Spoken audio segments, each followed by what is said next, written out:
Hello, this is Yaakov Kronenberg from Jerusalem, and tonight another class in a series of classes on Scorpio rising, on the Scorpio ascendant with Mars in the different signs. Tonight we'll be doing Mars in Virgo.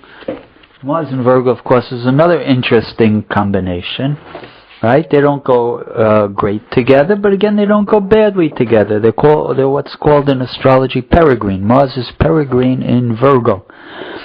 Because you see, Mars is an honor in water and fire, so that seems to be the best place. And in Virgo, it's not really an honor or detriment, and so we say it's peregrine, and it's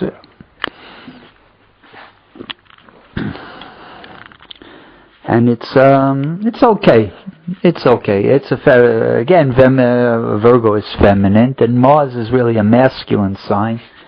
So in that sense, it's not so good. And you like the planets to be in the same gender as the sign they're in.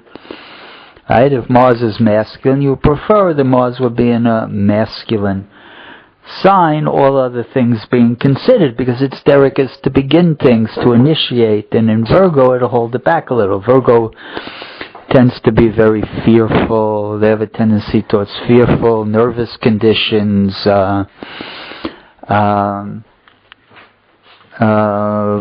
can be, they feel like they're not that important. They feel like they don't feel like they're that important. They feel like they're servants, right? They don't feel like they're leaders. And so, in a sense, it's a harder sign for Mars to be in. But again, it gives great practicality. It gives an ability to work with, to do detail work. It gives an ability to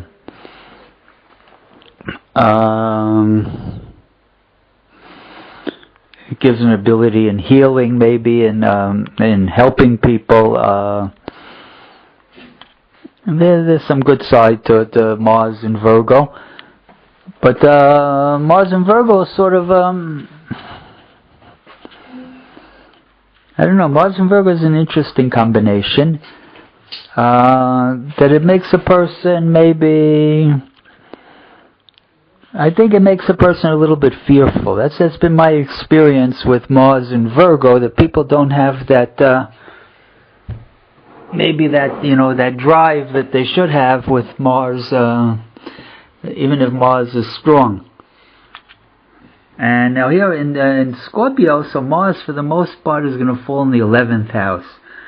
The 11th house is going to be the house of friends, the house of hopes. It's a romance house, children house, because it's the children and the romance of the marriage partner. It's the 5th house of the marriage partner. And it's the money a person makes in his career, because it's the 2nd house from the career. And so all of these things are indicated when you have Mars in the 11th. Friendship is going to be an important area of the person's life. Right? A woman will have a lot of men friends, for example. Man will have a lot of Martian type of friends, very athletic type of friends, and things like that. When they have the 11th house strong with Mars in it, right? So the house of friends is going to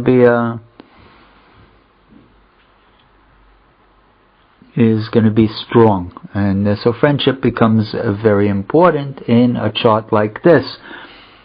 Tonight, I want to do the chart of somebody. She's a very important lady. She passed away. She has also a Scorpio rising, Mars in Virgo. She was the first lady of America, and then her husband was John Kennedy, and he was shot and killed, and she was his husband, Jacqueline Kennedy, and she became like an icon in America for what could have been. And if you look at her chart is very interesting chart, of course. So she has the Mars, even though it's in the 11th sign, in her chart it falls in the 10th house. So there's going to be she's going to be thrust before the public, even though maybe she doesn't really want it. Virgo doesn't really like to be in the limelight so much, but again, she does have the Sun in Leo and Mercury in Leo. If you look at her chart, it's interesting. The ruler of the 10th house has Leo on the cusp, and she has the Sun in Leo and Mercury in Leo. They fall in her 9th, but they're in the same sign as the 10th house, and the 10 signs away from the ascendant. So again, it's indicative of a person who becomes very important, right? Because she has the Sun in honor in the top of the chart, and that Sun, it's also the highest planet in her chart. Maybe the next to the highest planet in the chart is together with her Mars, her ruling planet. So you see all the planets are very high, the important planets. And so there's a certain importance to her chart. And she has Jupiter making a nice aspect to Mars. Right? She has Jupiter square, it's actually Jupiter squared to Mars. She has Venus also squared to Mars. We'll talk about that in a minute. So it gets helped from the top, from the best planets.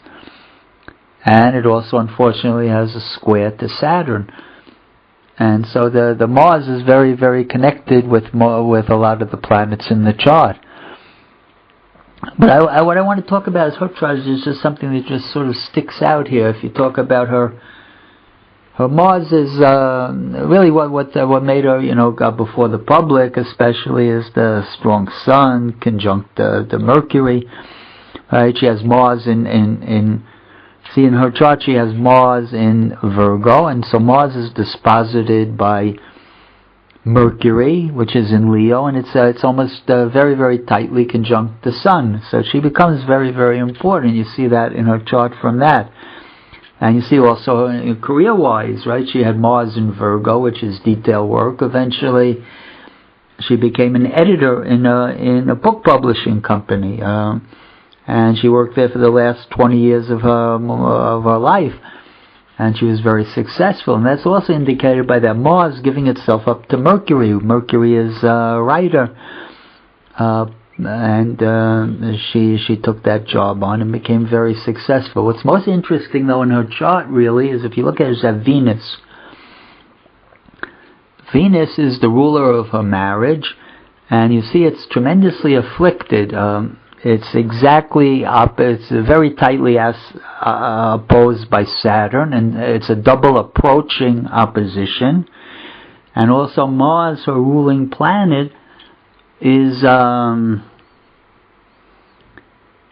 square to it, a fairly tight square, and so she has two malefics aspecting her Venus, and her Venus is in a bad house. Her Venus is in the 8th house, the house of death, and the house of actually pregnancy. It's interesting, she had very, very difficult pregnancies. She had a couple cesarean births, and one of her children died in the birth process. And so that just sticks out in her chart by that Venus being double opposed by Saturn and square to her ruling planet. And it also indicates her husband. Venus symbolizes her husband, and her husband falls in her house of death. And it gets a tight, also her husband indicates he has a tight square opposition from that Saturn and square from Mars. And so you see the difficult, very difficult marriage, and also the Venus rules love, and the husband was known to be to running around with other women while he was married, and so I think that probably didn't make her so happy either. And so all that sticks out if you just look at that Venus. Venus is very interesting there in her chart.